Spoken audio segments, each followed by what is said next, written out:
bro, we've been doing this since 2009. Isn't it crazy at the beginning when we first started doing it, everybody's like, what the f*** are you doing? We tried a few different versions of like this idea that we could just stream stuff and have fun. It was just, but that's, I think, why it worked. Because it was all just fun. Like, no one ever thought it was going to be a business. Yeah. Here we are, almost 15 years later, over 2,000 episodes deep, and a few $100 million in ad revenue. There's no doubt that JRE is the biggest and most successful podcast of all time. Joe Rogan became a household name almost entirely from his work as a podcaster. Well, it certainly wasn't from his stand-up comedy. And probably the most significant change since he started back in 2009, apart from a few studios, was his switch from YouTube to Spotify in December of 2020. More on that shortly though, because for those of you who don't know, Rogan's Spotify agreement will expire at the end of this year. But first, I want to explain to you why I'm making this video in the first place.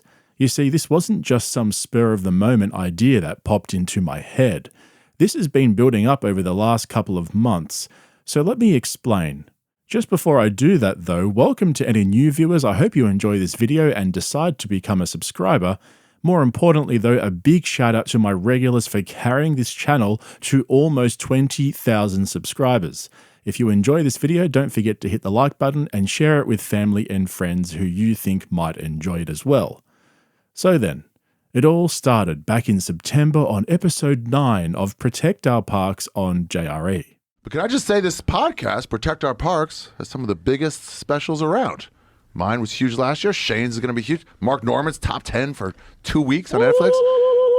We're just waiting for one more member. Oh, you hack.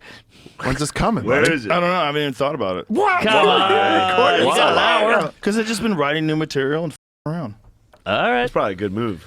I'm so busy right now. I just like, right now, I like doing whatever the I feel like doing. I remember when I first saw that clip, it actually hit me really hard, not because I was concerned for Joe or anything like that, but more so because I've never really seen him like that. And I've noticed this year especially that he's been getting kind of lazy with his podcast.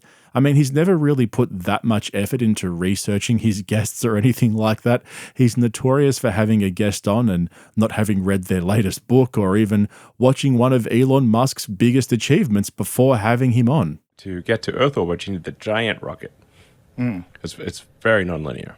So what happens to the first, when you take off and it separates into stages, how does the first stage get reused? Well, have you seen how the Falcon 9 stages work, where they come back and land? No. You haven't seen that? No. Wow.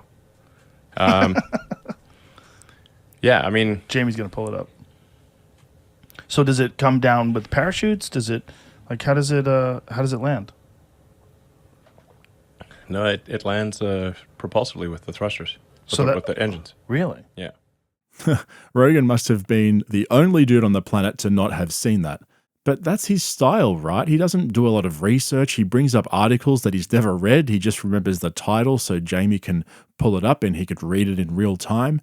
So he's not some well-read, super curious interviewer that has pages and pages of notes and questions ready to go. He kind of just wings it. And I guess that's what most of us like about him. It's just a conversation. And the episodes are so long that there's plenty of time for any of his expert guests to explain their work or their latest achievement, and it works for the most part. So why has the podcast changed so much this year, and why is Rogan saying things like he's too busy and looks forward to any spare time that he has? Well, at the ripe old age of 56, Joe Rogan decided to start his first business venture. He opened a comedy club in Austin. Can we talk about the club? Yeah, sure. Are you excited to open Oh, it? yeah. How long has this been your dream? It wasn't a dream ever. I used to tell comedians, be nice to club owners because you don't want to be one. Did you do a set last night? I didn't do a set, but I went to the club. Yeah. And the club it's phenomenal. Thank you. It's Thank you. almost like someone with an unlimited budget built a comedy club. That's what it felt like, Joe. I don't know if your business manager has a view on this. Yeah, I think something along the lines I'm of... not good at taking advice. Yeah, but it's so great. It's so set up from the comic's point of view. Yeah. It's like no food. Yeah. No food is a great choice. Yeah, you can have food. That green room's great at the Mothership, Joe. It's fun, The whole right? club is gorgeous. There's nothing. It's so. You just fun you just spot. took everything that was great at the Comedy Store, and then we're like, I'm gonna move here. Yeah, make it a little better. Yeah. The, This is the- gonna the be main. a Your main room is just absolutely beautiful.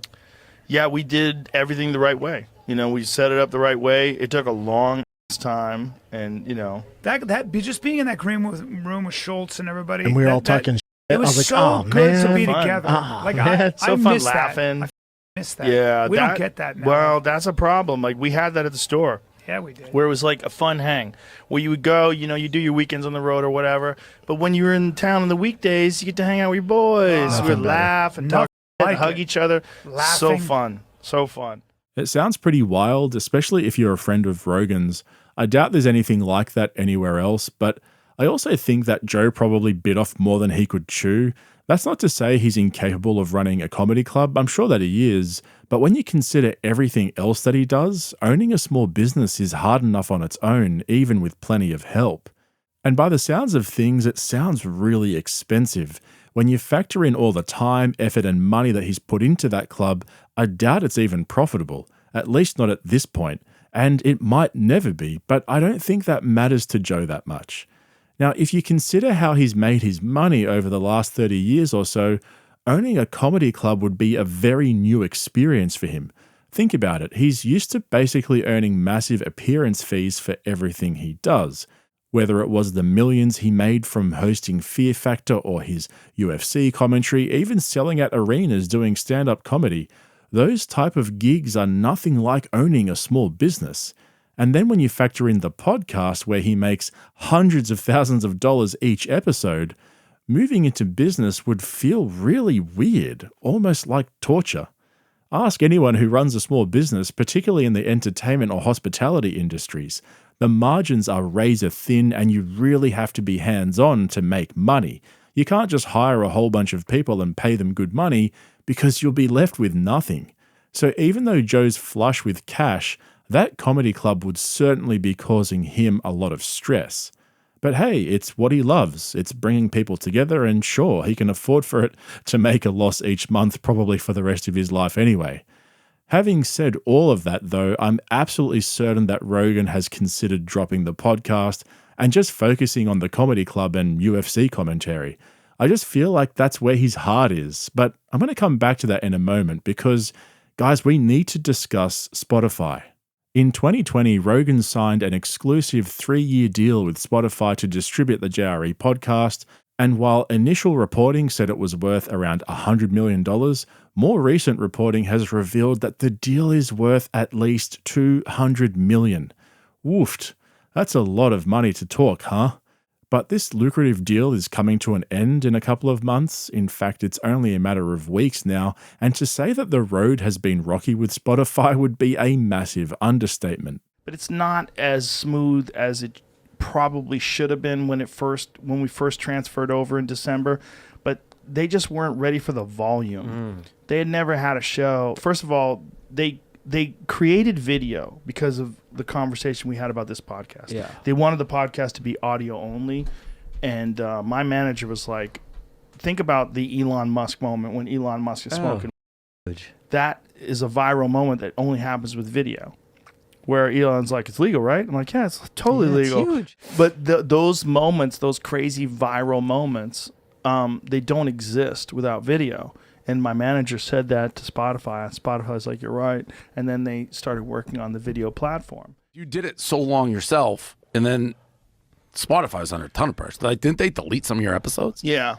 Well, they did that, and they also were very apprehensive about certain guests that I had on. And there was, a lot of pressure from advertisers. There was a lot of pressure from different people. They were, like different artists like Neil Young and Joni Mitchell pulled their stuff, and it was touch and go. But again, over time, it showed that was all true. There's been a lot of weirdness, like a lot of, we were talking about like how people get a sense of who a person is without actually communicating with them, without actually being there with them, and you could define someone or, have this like distorted perception of who a person is without actually communicating with them. That's one of the things that happened with Spotify with like some of their staff, where they thought I was transphobic or thought I was a bad I saw one of their staff say that I was a shock jock. Like that, I'm not even remotely Yeah, like you're just that. a dude with a mic. Yeah. So in total, there's been around 70 episodes deleted from the JRE catalogue, due in most part to Rogan's N-word controversy, where he used to just casually drop it in his podcasts when discussing various things. Now, I'm not here to cast judgment on Rogan's use of the N-word, but at the time, like Rogan said, it was touch and go for a bit. I think he half expected Spotify to pull the deal and go their separate way, and in the end, I think what saved that deal was the fact that Spotify isn't a US-based company. So the CEO came out and said, nothing to see here, everybody go back inside, mind your own business, keep calm and carry on, which I think was the right decision. But it's no secret that Spotify overinvested in the podcast space. What started with Rogan's 9-figure deal stretched out to multi-million-dollar deals with the likes of the Obamas and Meghan and Harry. Sorry, what did they think was going to happen? Anyway, so overall, while Spotify's investment in JRE has paid off, none of their other big investments in that space have mirrored that success. Now, if Spotify wanted to move on after their JRE deal expires at the end of this year, it probably wouldn't be a massive surprise. I mean, they could decide to focus on music and write off their podcast failures. I don't know, maybe they'll stick with JRE and not worry about making any more big deals with other podcast studios. The point is, it's not a far stretch to imagine Spotify wanting to lick their wounds and move on. And as for Rogan, well, he's becoming increasingly concerned about the state of censorship at the moment and where it's headed. But again, there's a lot of censorship with that too. A lot of demonetization. But again, they're operating on an advertising revenue model, which, you know, advertisers complain. Advertisers don't want controversial subjects attached to whatever the they're selling. You can't let this very small vocal minority that complain about things and write letters and start campaigns, you can't let them dictate. You have to let the society dictate. If it's not good, people won't watch it. If it's good, people are watching it. If people are watching it, you can advertise on it. Right. You're going to get those people, the people that enjoy that product. Yeah. And just stop being the moral compass for the world. Right. Don't do that. Because people, it is the internet now. People can decide. They can decide what they want, decide what they don't want. You know? And you see that. You see that companies starting to wake up and go, I think this is just like people like this stuff, like normal people. Mm-hmm. It's so polarized. And I think that has to be social media. And some of that has to be engineered. Some of that, we know that there's a ton of trolls out there that aren't really people, that are either from another country or maybe from our country, that are just literally designed to stir shit up and attack things and go after stuff. And then when you find out that our own government was actually censoring social media and contacting Twitter and telling them to delete posts or trying to get them to delete things that, you know, they tried to get Facebook to delete this Tucker Carlson thing that turned out to be true. It was true. What he was saying was accurate. And they were like, we can't delete it because it's accurate. So they lessened its reach by 50% because the government told them to hide the truth. The government told them to hide the truth. Like, that's in this age where everything's going crazy and no one knows what's right and what's wrong. That's scary, man. I mean, Rogan's absolutely right about that. What Alex Berenson exposed on Twitter before Elon bought it and subsequently helped reveal to the public was absolutely insane. The Biden administration directing social media companies to shadow ban and block specific individuals who they wanted to silence, all that does is prove conspiracy theorists right and contribute further to the inevitable decline and distrust of establishment media and institutions. The real question, though, is, has Rogan had enough? Think about it. If he was going to start his own platform, like his own JRE app, for example, or invest in another platform, he would have done that by now. He could have completely taken over Rumble. But I think he likes staying part of the mainstream in a way because it makes him feel more legitimate somehow. Joe's obviously quite proud of his podcast, and so he should be. He isn't shy of his success. He's mentioned that he's the biggest platform in the world several times, and I think that's great. Power to him. But here's a thought for you guys to ponder. Warren Littlefield wrote, that if you would have given him another season of Seinfeld, he would have paid you $110 million for the year. $110 million. I could have got more than that. Wow, and that was back in 1999. Certainly puts things in perspective, huh? But in case you haven't guessed by now, the reason I showed you that clip is because there's kind of something beautiful about quitting while you're on top, on your own terms. 99% of people take that deal, right? I mean, come on, $110 million for one more season.